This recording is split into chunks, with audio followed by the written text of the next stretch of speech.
faith is, it's just me. Do you, brother? I commend you.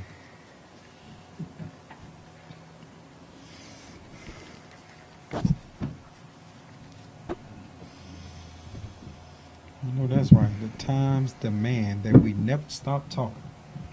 You know that's right. That's when I'm on my Black Panther type stuff right there. And that's all the time. I'm telling you, man. That's why I always tell my mom I wish she could have had me when I could have been born like in the 50s. Whew. I say because listen, Mom, I'm sorry to tell you, you would have came to your son's funeral, but guess what? He'd have took a whole lot of them out before he left. All right, we're getting ready to go live. And let me make sure. Are we good, though? That's the question. I don't have them up charges, so we're not gonna last long. Oh, you're about out? Oh, yeah, I'm a little bit under half, but it's all good. Where is it? Yep, there we are. Oh, what's his YouTube? What's the SQ Air Media? Mm-hmm. Oh, so that's the YouTube right there. Let me.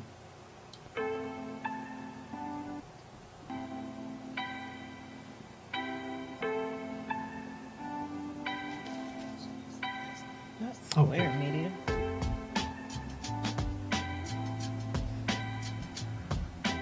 I don't know if we had that last time. Mm-mm.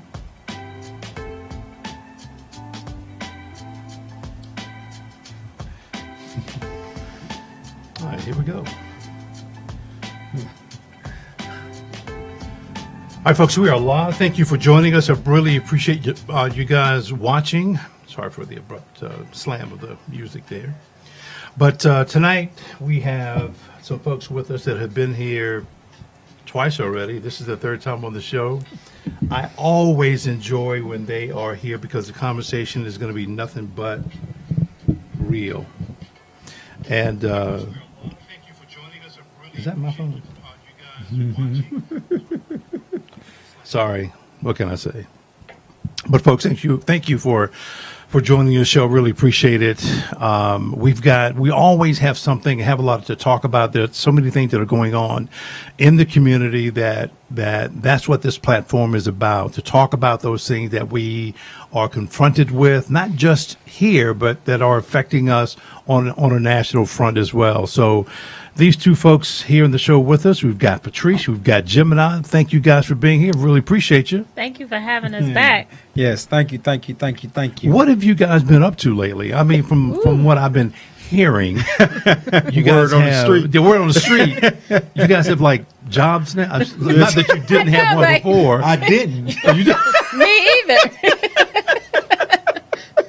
But is his that job came first. Really? Yes. Really? Yes. He done messed around and got a job on I us. messed around and got a job, man. What is it? But first, before I say what it Okay. is, I just want people to know that even though I have a job, Right.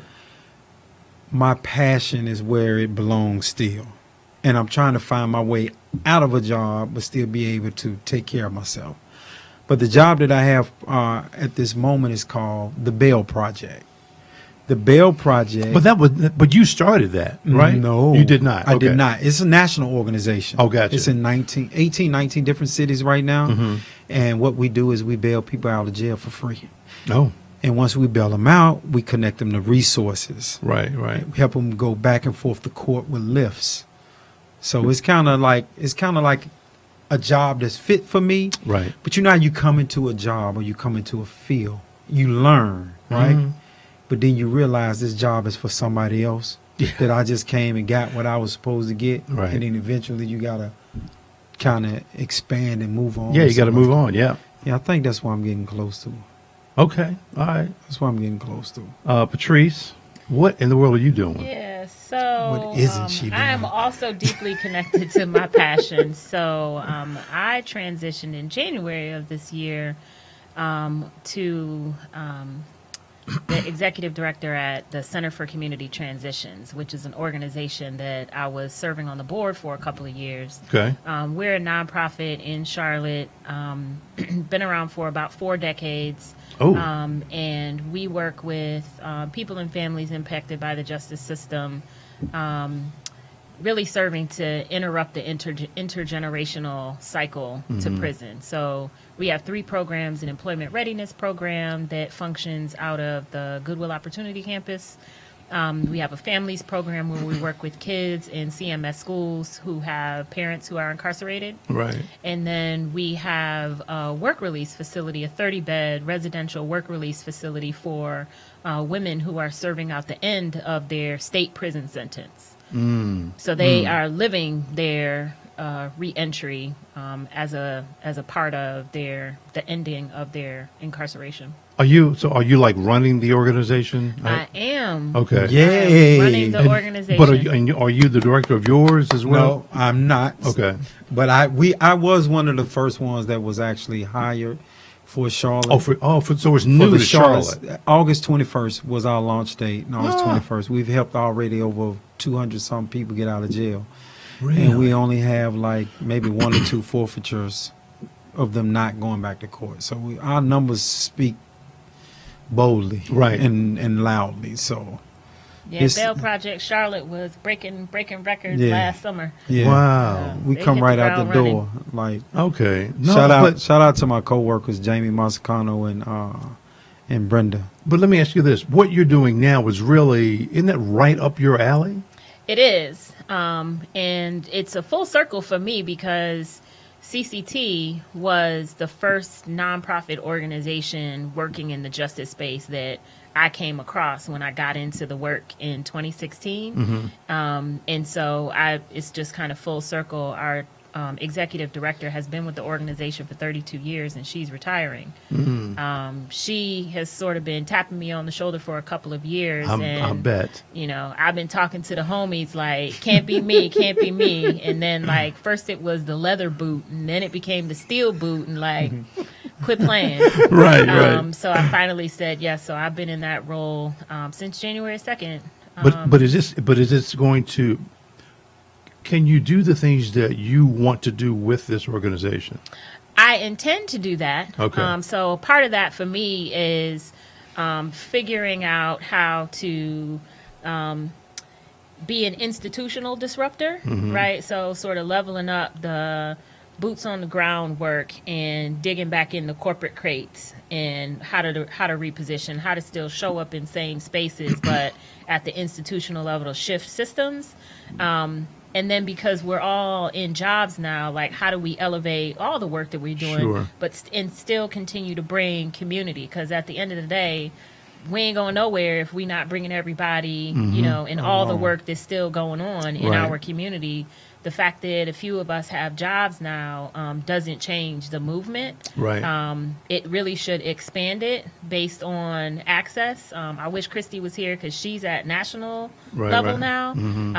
And that gives us, you know, access to a lot of what policy stuff is going on with Smart Justice Campaign and some other things that ACLU is working on, and really informs the work that, for me, because CCT is a local organization, but Bail Project ACLU are national organizations, so they have access to a lot. So it's more about how do we broaden our local exposure and bring more people in from advocacy standpoint, but then also bring people along because it's so much, as we know, it's so much going on in the community, and we do such a good job in Charlotte of dividing, right? Well, the Fortress does a good job of dividing, and it's less about talking about it and like let's just continue to do the work, Right. and shift the narrative and change the game. I And mean, that's- that's what it's about. The one thing that I love about having Patrice in her position is that, like she told you, is that she came full circle. Right. So she actually came and seen things from a different perspective. And now, knowing what she's seen from being around people like me, Christy, and others, allows her now to have a better understanding on what she needs to do with the position and the role that she has now. Right. I'm with you. And I Okay. only believe and trust that with the position that she has now, she's going to do some phenomenal things with that organization because she has seen and heard, and she's a great note taker. So mental, without even writing Yes, she anything is. down. I know. I she agree. Is that. So Yep. yeah, so I'm just so proud of her in the position that she has right now, and I can't get enough. I'm always talking big about her. So you know. So let me ask you Thank guys you this. for that, It brother. actually kind of transitions right into this, which is cash bail. I know Christy is like the expert on cash bail, so we're just going to kind of do some surfacey things on this. But I just wanted people to know, and I'll give you guys like the textbook definition of cash bail if you don't know. So it's like cash bail is used as a guarantee that a defendant will return for trial or hearings. The money is returned after they make all necessary court appearances. Otherwise, the bail is forfeited to the government. Is that accurate? Well, is it in North Carolina or in the state of North Carolina is forfeited to supposedly to the school system? Oh, supposedly. Yeah, It's supposedly still go to the the government. I guess. government, Yeah. but yeah, it's the Institution. government. It's an institution, yeah, exactly, of the government. So it's supposed to go to the school system when someone doesn't go to court. So So let me read this. African American and Hispanic people are more likely to be arrested, more likely to be issued bail, and less likely to be able to afford it. The bail system drives people to plead guilty even when they are not. That's crazy. that's where an organization like the Bail Project comes in, Right. Because when we come in at this point right now, they're not just pleading guilty, because it's like you holding something over your head as a child. If you're an infant right now and I let you taste some chocolate, you're gonna go crazy. Sure. When I flash it in front of you. So what the ADAs are flashing in front of individuals while they're incarcerated is their freedom, and that freedom looks like a guilty plea, which now takes you out of the spectrum of being able to do a whole bunch of things now Right. because you have a guilty plea now. But let me ask you guys this. But why would a ADA want to do that? Okay. Yeah, there's money. It's all about money. That what people don't know, and I speak from a federal government standpoint, right? When they say 97.3% of the people who are incarcerated are found guilty. But what they're not telling you is that they plead guilty. Oh. That's the part that they're not really sharing, because it's hard for you to sit here and tell an individual that while you are incarcerated, right, I can let you out today, right, if you just plead guilty. They ain't telling you now you can't get student loans, now you can't get nowhere to live. They're leaving all that out just to incarcerate, because once you incarcerate, like I told you last time we was here, Right. the system is a machine. Oh, yeah. Oh, yeah. That machine needs bodies. That's what it feeds off of. Because if you stop putting bodies into this machine, the machine shuts down. So right now, the machine is running just the way it's supposed to run. The system isn't broken. It's running just the way it's supposed to. But we have to break it. In order for us to break Yeah. it. Yeah. We have. Don't get me wrong. That's the main objective, is Yeah. to break it. But I just want people to not always say, oh, man, the system is broken. Because you have to start realizing why it isn't broken in order for you to break it. Wow. So let me read this. Pretrial detention causes defendants to plead guilty whether they are or not. Anyway, the current bail system is designed to extract guilty pleas from the most vulnerable people in our society. If people were empowered to demand their right to a fair trial, the system would grind to a halt. Right. Does that sound fair? Yeah. Fact. Wow. So wait, if people were empowered to demand their right to a fair trial, so you're saying when they're talking to the ADAs, they're not demanding a fair trial? I mean, I always say your 4th, 5th, 6th, 8th, and 14 are being violated. ooh, People just want to be free. right. You just Right. want to get out, People just want man. to be free. And so part of the acting that happens in the courtroom, officers of the court are actors in the court system or the criminal legal system, is to, you, like Gemini said, you want your freedom. Okay. We just plead guilty and we can get you home today. So okay, let me stop you right there. When you say, okay, whatever, I had marijuana, I'll go and plead guilty. what comes with that plea? If If that makes sense. It varies. Okay. I mean, it could be, okay, now you got 2 years probation. You feel me? Some people may have been in there 30 days or 40 days, and the sentence may carry anywhere from that to something greater. Right. So they will plead and get time served, but you still, the main objective for the ADAs and the DAs is just to have that record stamped Really? of guilty. Really? Yes, it's a game. I mean, it's the way the system is being played. Because once you have that stamp, it takes away from you being productive like you want to be in your community. Right. Wow. You can't find a job. You don't have nowhere. When someone look at your status of you trying to apply for a house, home ownership, apartments, things of that nature. But isn't that counterproductive for the city that you're in? How- Is it not or no? When you segregate each of these, so in our community conversations, we call that economic mobility, right? Right. When Right. you segregate that from the transaction of pleading, right, then it becomes less about the economic mobility, right, of all the things that you no longer have access to. We call it collateral consequences, but housing, education, medical, all these things that we're studying now from a standpoint of economic mobility. But that transaction is to keep the churn in the system. And now, because there's so much widespread talk about the rate of incarceration, people in cages, Right. that there's less conversation, less media, broad media conversation about community supervision, right? And so people are getting out on parole and probation, but the collateral consequences are still the same because you've got that plea, right? You've got that scarlet F, right? And it still impacts your ability to get a job. It still impacts your ability to get housing. It still impacts. And that's your what I'm ability saying. Is to that get not healthcare. counterproductive? Yeah, it is. But there's a money factor. Exactly. But wait. So when somebody goes to law school and you know you're going to become a DA, is that taught in law school? That's a good question. Well, I have not attended law school. Right. We could defer to some attorneys and find out what they would have to say. Your job about is to go out there and get guilty pleas and make the city and county money. And it depends, right? So there's constitutional law, I know, is like year one law school.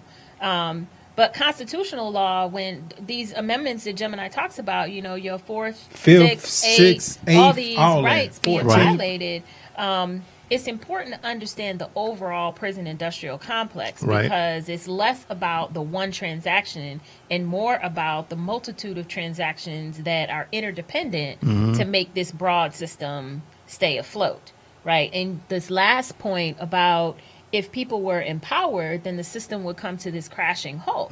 So if people go to trial, but then you have to have those who would be willing to stay in cages, right?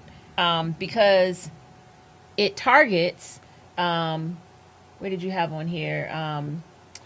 People who are most vulnerable. Right. And Yep. so oftentimes folks don't have the money to get out. And so they take the plea because they know they don't have the money and they want to be free. Right. Wow. But if we are empowered to go straight to trial, oftentimes that means I'm going to sacrifice my freedom and stay in court or stay in jail, in Right. detention. Right. That's the- Because, right, that's the Khalif Broder Exactly. story. And how many other stories from Rikers, right? But that literally would be the cog in the wheel in the system. And how but can you it say requires such sacrifice for a community and entire population of people that have been Exactly. marginalized since day one. Yeah. Right. And how can you tell somebody that, stay in here, fight for what you know? It's hard. That's not. Yeah. I tell people this right here. I spent 20 years in there. Mm-hmm. And sometimes I have to just take a pause and just realize 20 years of my life was spent in there. Mm-hmm. There's no way that I can tell a man, like, look, man, you got to stay in, you got to fight for. I can't do that because he can't be me and I can't be him. Right. So Right. everybody's story is going to be different. Sure. Yeah. And it's so difficult and it's so much placed on you to sit there and tell someone like, look, man, I want you to just stay in here. This is the only way we're going to demand the right to a fair trial and we're going to bring this whole thing to a halt. People ain't trying to hear that shit, man. They want to get out. They trying to get out. So Yeah. they taking these guilty pleas, right? Prosecutors know that they don't have nothing. So with the bail project, like some of the stuff that we done, we bringing people out. Now they're not pleading guilty. Oh, okay. Now we're a problem for real, for real. Yeah. We've became a problem. Wow. So when they see us coming, they be like, But that's a hell of a system, though. I mean, we talked about this last time, and we talk about it every damn time. But I mean, what a system that slavery, man. Yeah, right. That's all it is. Modern day slavery. Well, they said, what was God, Patrice, you'll know. What was the law that was put into place? With the 13th Amendment. Yeah, 13th Amendment. Yeah. You're good to go, but just don't become a criminal, because if you do, then you're going to be jaywalking, and I got you for the rest of your life. Right. Well, yeah, 13th Amendment abolished slavery except for punishment for a crime. And then you had convict leasing, black codes, right? You had like the whole list of like many things that folks are aware of, familiar with. But when you really start to put it in a context, like, and how that system has replicated and recalibrated to the point where, war on drugs, of course, Michelle Alexander, and like hyper illuminating how the system of social control in this experiment, with black bodies, starting from really the Nixon administration, right after the riots and the DNC in 68. But when you think about what was going on in the world, what was going on in our country at that time during civil rights, it was the illusion, right, of equality. The illusion. Right? Yeah. It was the illusion of equality. And so you've got all these race neutral policies across all of these economic mobility indicators, the Kerner Commission, like all of those things, right? All that stuff was happening. Meanwhile, a certain party, right, was plotting and strategizing on the ways in which we ultimately are preserving pre-emancipation, pre-13th Amendment. How does the system of social control recalibrate so that we can continue to have domination and control over a particular marginalized population of people? What oftentimes doesn't get to this level of the conversations is crimmigration. Right. We talk about immigration because it was the 1970 census where demographers were starting to make the calculations and projections around the Latino and Hispanic population. Right. And so the census started to change. And now, right, as the decennial census coming up this year. Right. Exactly. But the 2010 census was when we changed categories to give people the option to be white and Hispanic. Right. You're absolutely right. Yeah. So the way that the system is all interconnected, it makes sense when you really step back and think about what's happening with detention and crimmigration and black men in particular, and the explosive almost 800% growth of women in incarceration, largely as a derivative of all of the black men who were sent to jail and prison in the late 80s and 90s. Why are we not mad about this, though? You know what, Steve? I think that it's so complex that, one, I think people are just trying to survive. Yeah. Right? There's Particularly so much in people in survival community. mode, People are so much in survival mode that when you think about all the ways that these intersecting socioeconomic indicators are layering over people are just trying to survive. And that is being received in a dominant culture as people don't care. Right. But in the movement, there's a whole lot of work happening. Right. It's a whole lot of work happening. But it's underfunded. Of course. Right. There's the whole Black identity extremist list. Right. Yeah. There's all of these things going on. And truly with now, like, not race neutral, but with First Step Act passed at the end of last year. Now you've got the Fair Chance Act passed at the end of this past year. You got all this legislation coming out of the current administration, but you have to be really critical about what is that, like, how does that math trickle back to these other institutions, and how are they going to make money off of it? Because now the conversation around reentry in particular starts with the Bureau of Labor Statistics and unemployment, right? So we know that unemployment is like 3.8%, 4 something percent.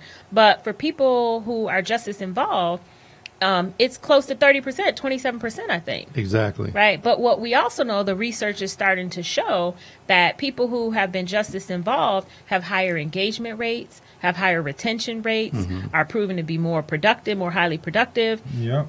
And so when you can have the economic conversation, the labor conversation, without having to say the word jail, prison, criminal, inmate, felon, all Right. these things, Yeah, yeah. then it becomes a business conversation.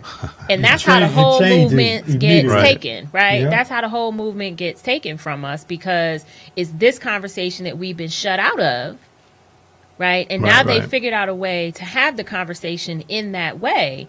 And it turns into, okay, but you got a job now, right? Right. And so if people are trying to survive and now have opportunity to get a job, then it becomes about maintaining and sustaining that job. Right. And and movements get fractured. Right. Right. Sure. Like Yeah. all the things are happening. No different than it did back in the day, Right. like in the 60s and even the 70s. But it's important that I think that it's important that we don't lose the momentum of what not just the Black Lives Matter, but specifically in justice space, Right. what people behind the wall and people that are formerly incarcerated that have been leading this work, that have been amplified, right, since 2015 and 2016, and holding space for that. Right, and holding space for that for national organizations, because it really is getting very whitewashed right now. And I think it's getting more whitewashed in Charlotte, because I call better say Charlotte that. is a groupie city. Yeah. Oh, That's yeah. all we are, groupies. Right. And I say that because I was having a conversation with someone, and I told them that we continue to bring in all these speakers and things like that to tell stories about their situations when we have those same speakers, right, in our city. We have these same stories. It's same stories. Right. But here's the thing for me. They pay someone to come in, right? Right. That person takes the money back to their community. Right. And helps lift their community up. Yep. We in Charlotte right here have similar stories, Right. right? And if you invest in these individuals that are here, they now can go back and take money to their community. Right. Not only is it similar stories, but it's important that there's similar stories and there's work being done. Right. Exactly. Right. Like there's like work being done right here in our community, but in some speakers we pay over and over and over to Over come and back and tell us over. the So same true. damn thing. So We true. groupies. Yep. So true. So when you, Right. it just amazes me how that just operates. So when you say why people aren't angry, to me that's what they need to be angry about at the top of the list also. Okay. Because this falls in line with that, and it goes back to what you said, how it's being taken from us. And it goes back to when you said something about job opportunities and people forgetting, you know what I'm saying, they misconstruing the fact that, okay, we're here, but don't jump over here because you're going to lose focus. Saying I take it back to cash bail and plea bargains. Right. Right. And guilty pleas. Yeah. Yeah. So they've changed it from that to that. Right. So when I do get you out, I want you to forget about this over here because I'm going to get you a little job, and I don't want you to talk about this a lot. Right. Because now we're taking this over.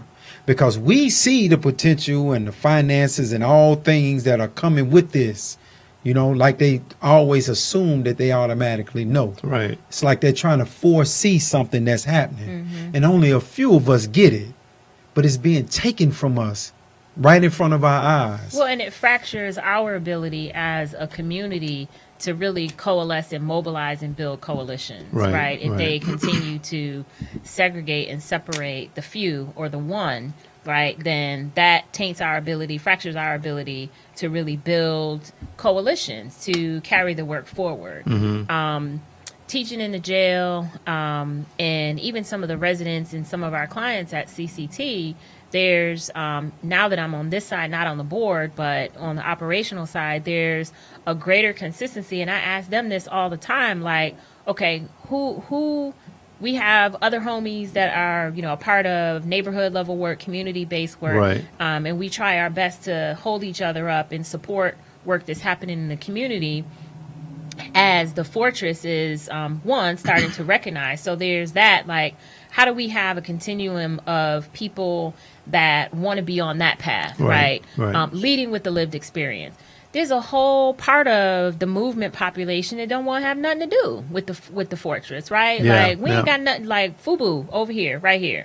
How do we connect that work to the work that is trying to shift policies and that kind of thing, right? So Right. that you've got a strategic approach, right?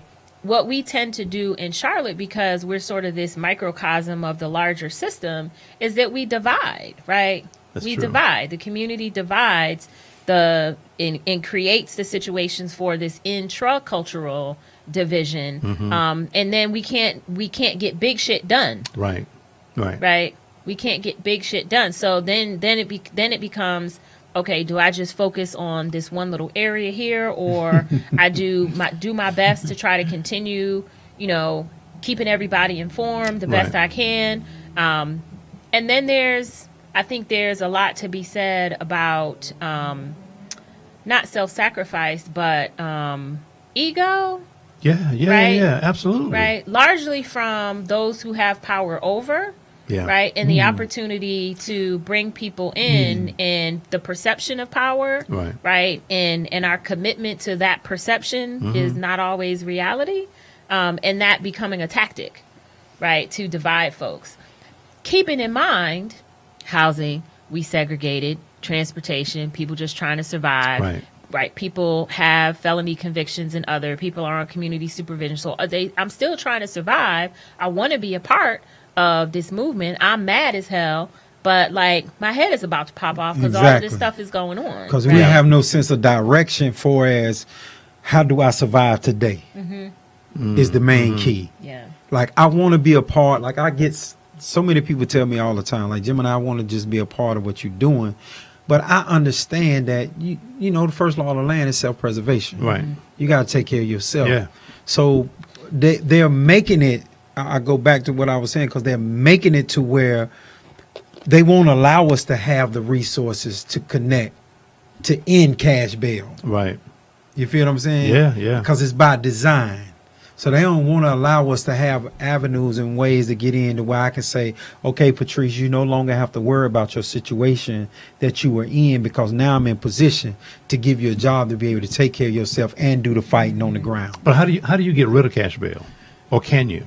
Oh yeah, you can, because what they did it in I think some parts of California, New Okay. York, or something like that. Right. Like it's going to happen. It's eventually going to happen because Well, New York, of course, is rethinking it, right, because of everything going on up there. Right. Mhm. But that should be expected, right? When you're operating from a system that has been working flawlessly for all these hundreds of years, right, very effectively targeted to certain populations, you should expect that drawn away from that system is going to require some level of flexibility for the changes and the bumps that are going to be a part of that. Because part of that really is about a huge chunk of money is going to be missing. Right. exactly. Right.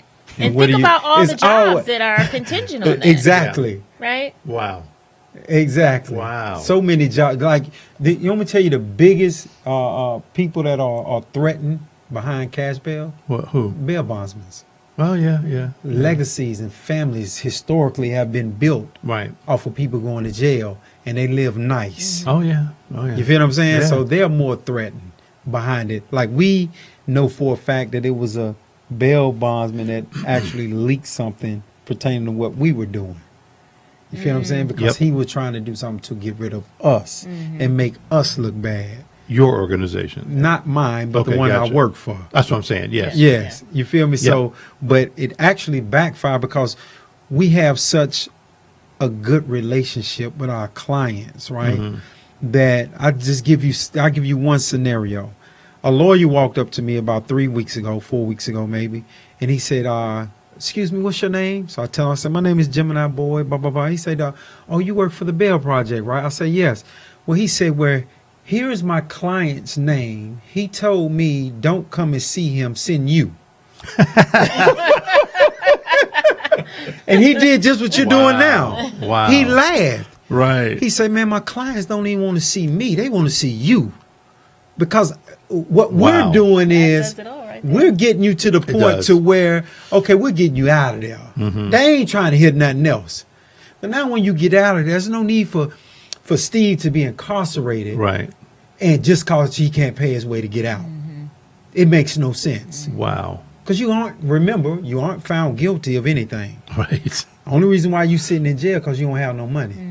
What's the majority of the people that sit in the jail without any money? Black and brown individuals. Sure. Yeah. All day long. So that's you don't see when they put young white males or females in there, 9 times out of 10, they're going to either let them out or they're going to give them a bond that's reasonable. Yeah. You give a young black male or any black person a $10,000-$15,000 bond. And sometimes it can just be a $4,000 or $5,000 bond. They're in there forever. Thank you. Yeah.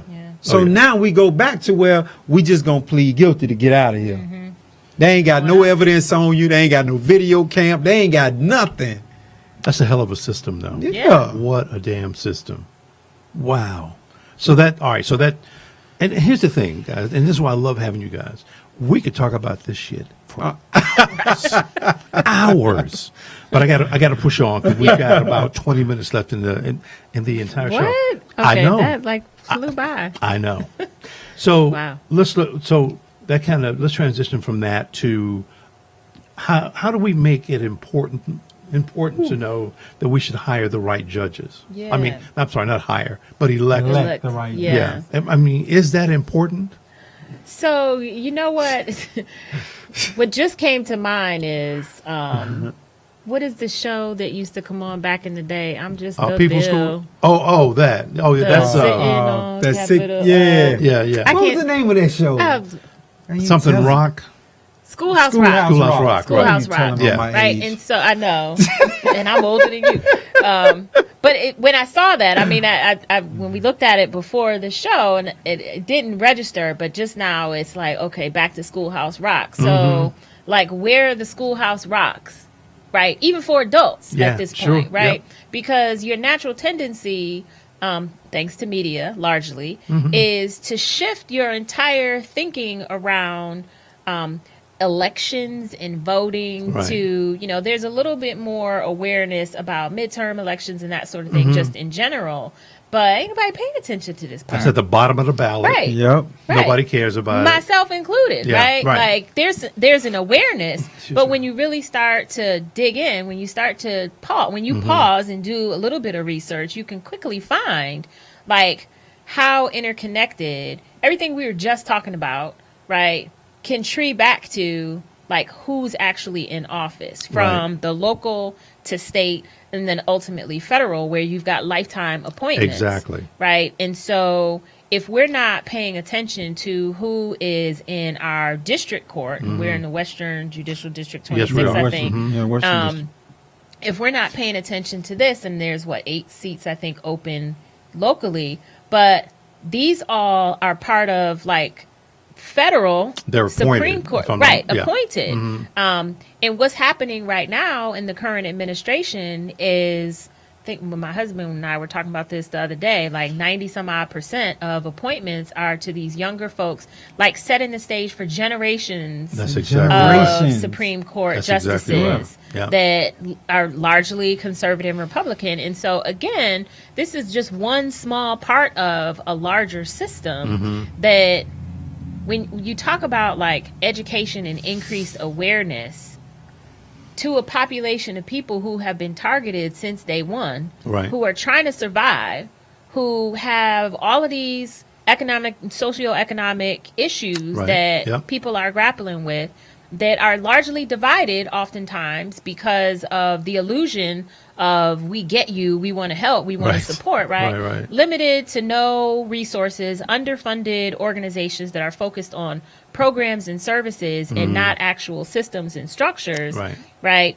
And you've got a nonprofit system that's set up to not support, focus on institutions and systems and structures because it's about saving little black and brown babies, Right. right? Which ultimately is just sustaining the system as it is, right? So the judges, okay. right, when you think about decision makers and who holds power, right, the Schoolhouse Rock version of like, how do you package that Right, in a right. way, right? How do you package that in a way to like, oh God, like, okay, So I need to understand, like, what district am I in, and who Right. the judges are, and Yep. what their platforms are. And I'm just trying to keep it together for, like, these 900 people running for president. No, Right. I'm just trying to keep it together, see what I'm gonna eat tonight.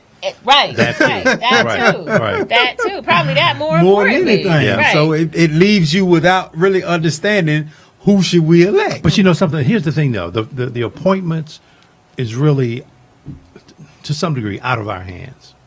To some degree. I But can't wait. necessarily say that. Okay. Because to me, the appointments start right here. No, and that's where I was going. Okay. That's where I was going, right Okay. there. So, but the thing of it is, though, I think those folks who are running to be a judge of whatever the heck it is, they don't do a very good job of telling you who the heck they are and that they're running. Maybe they should spend more money on marketing or something. I don't know, but I just think there has to be something more. They have to do something better in terms of letting people know who the heck they are. That's one thing. In terms of people getting elected as a judge, again, the appointments, that's a totally different animal. It is. And again, as you're talking about before, the current administration is making sure that these appointments are put into place and they're going to be there to make decisions for a lifetime. Yeah. Because they should, to me, the people that we got sitting in the Supreme Court, they too old. That too. Because I look at it this right here. If you're 80 years old and you're sitting on Supreme Court, that means you called me a nigga before.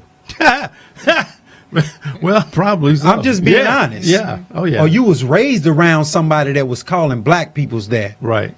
Your ancestors had cotton fields and all that. Right. So you can never be sympathetic to my needs. But even the current folks who were just appointed there, though, they still have somewhat of that mentality. yeah. And you know what, though? I think there's something to be said about the pathway to these positions, How you right? get there. And so, public policy or law school or, during the DNC convention, you had all of these young staffers Right. who were in law school. So just like there is a culture in movement culture, Uh-huh. right? For we happen to be in justice, it's the same culture in public school education, Right. housing, healthcare, etc.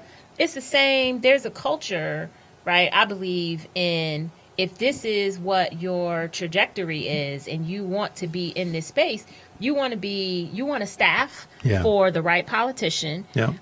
You want to clerk for There the you go. right judge, That's right? Because and a lot of this is a part of some of these appointments, Yes, it right? is, yeah. And a lot of the critique about some of these appointments is based on the ways in which some of these folks showed up when they were in law school, right? Oh, we can't mess with you because you wrote this report, or right That's exactly in what the they school do, how law you view journal, things. right? Right. So I think there's something to be said about that population in messaging. Right. And that messaging is unique, just like in the movement. There's a lot of stuff that doesn't make public waves, right? Largely for safety. But in that case, it's strategic, Sure. right? Right. And so how do you open up the door to more African American and Latinos and people of color to even be interested in public policy and law school? Right. Wow. Number one, Yeah, right. yeah. There's more to it than just like criminal justice. Sure. right? Sure. Absolutely. But how do you open that up? And then you made a good point, I think, about candidates that are running locally don't market like the bigger picture. Right. Right. How are Not those enough anyway. Right. Not enough. How are those campaigns funded? Yeah. Right. And is it the transaction of get me into office, or is it the strategy Mm-hmm. of I want to be in office because here is the bigger picture. Right. Right. And what risk do they take in being public about that? Exactly. Right. So there's, Yeah. And No, I'm with you on that. And it's so crazy because, like you said, you can sit and talk about it all day. It's so many layers. This is It's a these juggernaut. are all collective. Well, I take it back. This is all a part of the same machine. Mm-hmm. It's a hellacious system.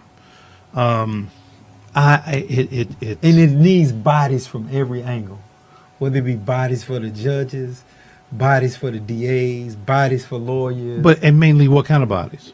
Oh, you already know. But, Yeah. but it changes when those. It's still the system, Right. But how it operates is we got to make sure we keep white bodies for judges, white bodies for Oh, in that DAs. respect, sure. You feel what I'm saying? Yeah, yeah. Mhm. And then it reverses because of the white bodies need to be taken care of for the rest of their lives. So the main objective is how we do what we do is not get these individuals right here to run for office. Right. We need them to keep going in with the orange jumpsuits on. Let me, well, you got about 10 minutes, man. Damn, this is crazy. So here's, we got to talk about this. Just because it was there, we got to mention it. Yeah, Oh, well, Oh Lord. These folks, there's a couple more that's actually running for office. Who is going to be, and this is really more about commentary, but who's the best candidate for black folks? I don't see it. Yeah. Yeah, I don't think it's up there. It's not up there. Here's the funny thing. It's like you almost have to put on your systems hat, right, to Exactly. You got participate to. in the conversation. So, Yeah. like, what is the language that comes out in your systems hat? Like, this is the, this is the This family what he talk conversation about, at home. yeah. Right. Because there is no representation, I think, legit for black and brown people. I agree think with that. Bloomberg could easily be the nominee because of his business background. Sure. For But what one. did he say about incarceration? He made a bold statement about Oh, he Recently or reduced- years ago?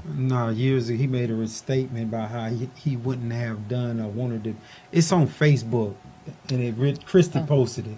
Oh, well, you know I'm not on Facebook. Yeah, but she posted something that made me look at him. Totally I different. don't even see him. He's not even up there in my Right. eyes. Yeah. Right. You know I what mean, I'm saying? and they're like sound bites probably from every single one of these folks. Yeah, then I'm that not can- proud of him, and he any day might just fall over. So it all depends on who he'll be with. You feel what I'm saying? Yeah. I don't.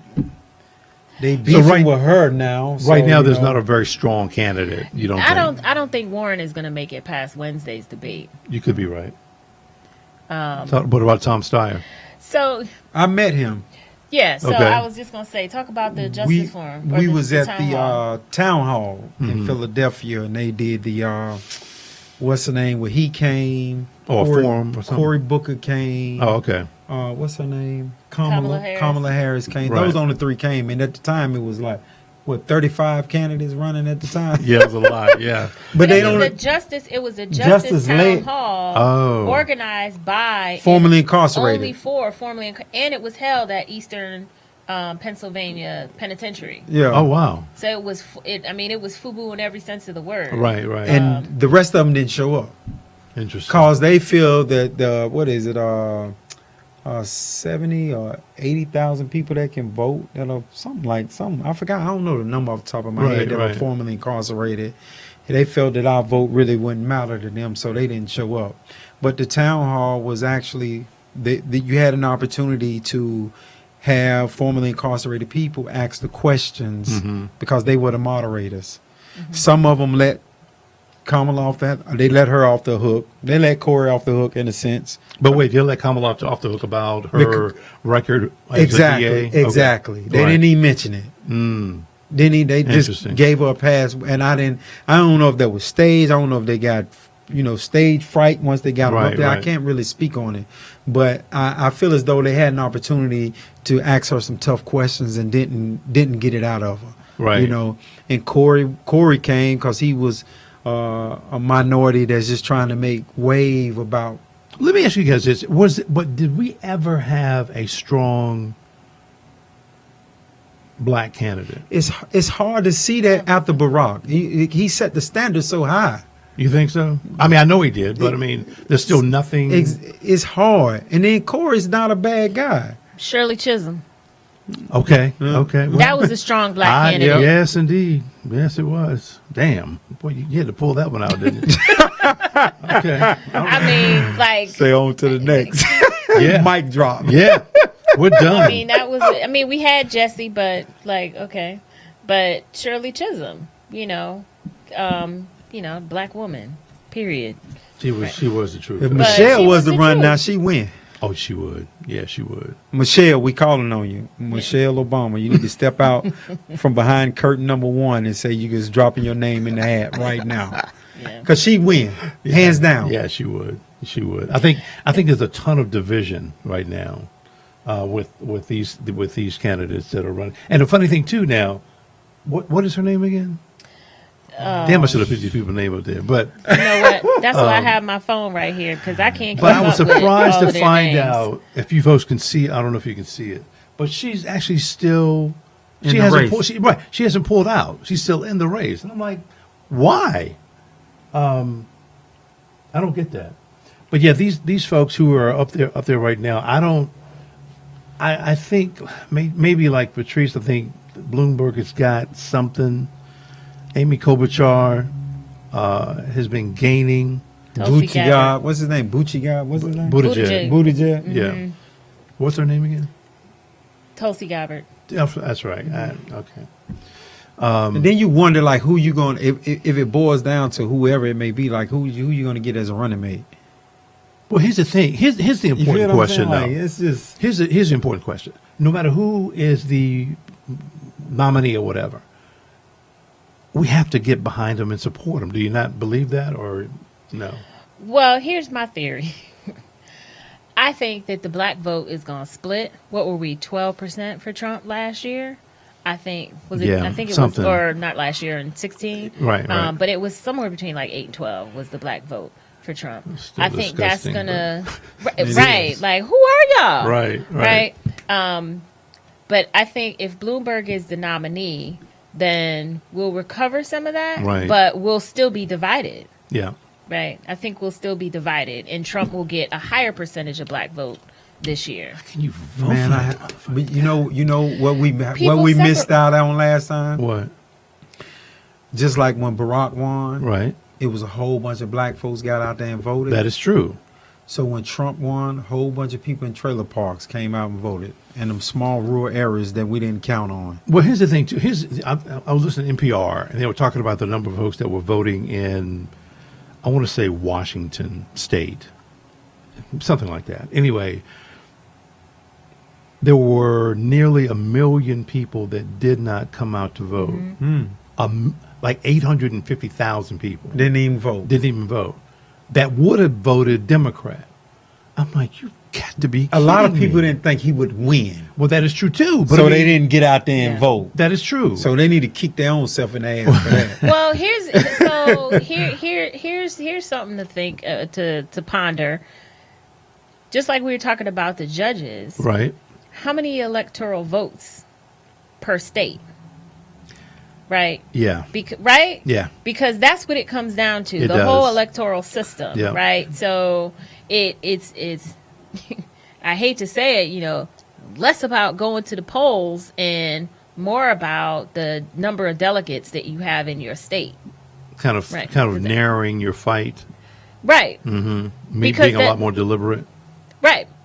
The same thing with the judicial appointments, right? And True. how are we educating about the electoral process? And there's all the commentary like right after the election, like, oh, this state had this many votes, this Right. state had that many Right. votes. And then when you're, blissfully ignorant, like a large percentage of the population in this country is, then there's the whole debate about popular opinion and electoral vote. Of course. Right. Of course, yes. Right. Yes. And then it goes away. Yeah. Right. And then it goes away. So we just remain blissfully ignorant until it Then happens 4 again. years later, it comes right back. Right. Yeah. Right. And we're stuck Right. with the situation. I think it's going to be. That's a good one. That is so true. So we often, like lately, just in different spaces that I'm in, like what we want doesn't exist. Yeah. Right. And so, to what degree are we committed to Creating that. moving in a way that gets us closer to something that is emergent? And there's bravery and vulnerability and courage and fight and resistance and all of those things as a part of that, that we can draw from really from our ancestors to today. And that is so counter to everything that Yeah. we, if we're blessed to wake up tomorrow is counter to everything that we have to step into. So we have to be really intentional about reminding ourselves that what we want doesn't exist. Like, is this this is the model that we have, but is this really like going to get us where we need to? I was reading Buttigieg's criminal justice platform, Right. and somewhere in there he has, we would reestablish cash bail so that everyone could afford it. Where, like, That's the not last in it. couple of years, everybody been talking about ending Trying cash to get bail. rid How of is it, this right. in your No, dude. Right, No. right. And then Bernie, like, I like what Bernie, I probably would be more closely aligned to Bernie. Right. But to Gemini's point, like, how long he going to be around? And You better get a good VP. like, I mean, and there's a lot of Bernie supporters in Charlotte, Yeah, right? absolutely. I saw a lot on social media last week when he was here. But how are we It just looks scary building when the you look at coalition? him. Like, how are we building coalitions to sustain that? right. Like, when he's in office, Yeah. right? Are we rallying behind, like, his rhetoric right now? But what strategies exist to sustain that when if and when he's elected? Bloomberg is easy because he's business. Exactly. That's Right. true. Yeah. And a lot of the issue areas are turning to this conversation around class, like, the race neutral economic mobility conversation. Right. Businessman like Trump, but successful businessman. He was the mayor of New York. He did these things. A lot of New Yorkers highly support him. Sure, There's a lot yeah. of division happening with a lot of the endorsements from influential black folks that are now doing these national endorsements for Right. him. But then there's the sound bites of stop and frisk. Right. Right. Right, The right, national conversation and, people turning on him. But a lot of New Yorkers are like, yeah.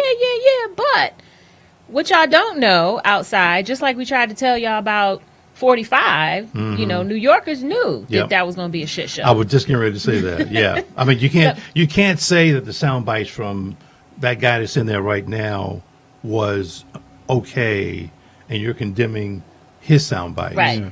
I don't know how you can do that. Because there's no comparison when you come to what he done. It's just that, to me, that person that's Yeah. up there now, was more of a joke. Yeah. Yeah. You feel what I'm saying? Yeah. Like a disgusting joke. right. He's a person that has no control of the tongue, right. which makes you very dangerous. And you're in the most powerful position in the world. Oh yeah. You feel me? Like, but he do stuff on accident. Like right now, I'm trying to file my petition because I'm gonna send it to him, and I'm trying to get all my rights restored. I truly believe that he's going to give it to me. Okay. I'm no bull jive. Right. And I think he's going to give it to me because just so he can say he did it. Right. Oh, yeah. The blacks. Yeah.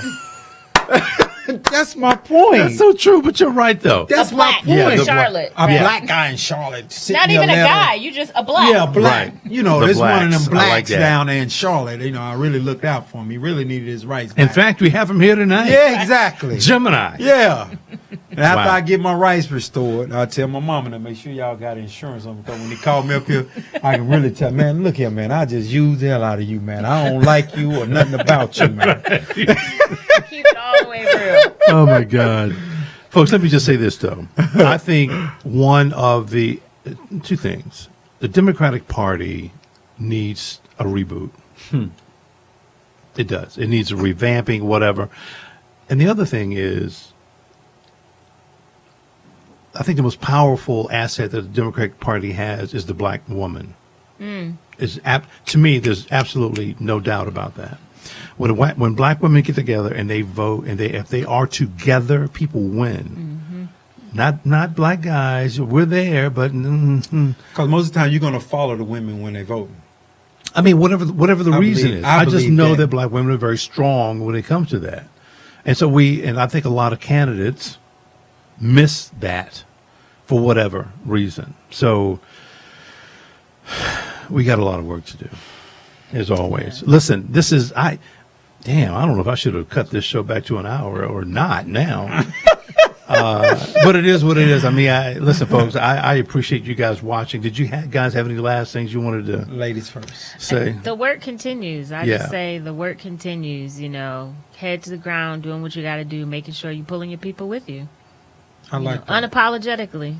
Make sure you pull You your got people with you. Because the only way you're going to build some type of structure, some type of power, Right. like Patrice takes me with her or vice versa. Right. Right. And right. we reach back and grab Steve and Mhm. pull him along. Mhm. Because right now, what we're doing right now is setting the stage for power. Right. Bringing awareness of being a part of your show gives us power from your audience and vice versa. Absolutely. Yeah. So this is the type of stuff we need to do. Any way that we can build as a community collectively Right. gives us power. Yeah. I'm with you. So Wow. Hey, folks, that is going to, I guess, do it for tonight. Is this thing on? I don't know. Anyway, I appreciate everything that you do. Appreciate your support, and just continue watch all of the shows that we have on the network. We've got about 6 of them. With another one coming up tomorrow. But thank you for your support, and we will see you guys later. Have a good one. See you. Peace. Bye. peace. I love the little music, man. You did that right there. I like that. Speaking of music, please tell me y'all have seen the photograph. Photograph of what? The movie, The movie? the soundtrack like that. Oh, I'm going Better than the movie, on huh? my way home. Better than the movie, huh? No, the movie was good too. Yeah. But the soundtrack was a beast.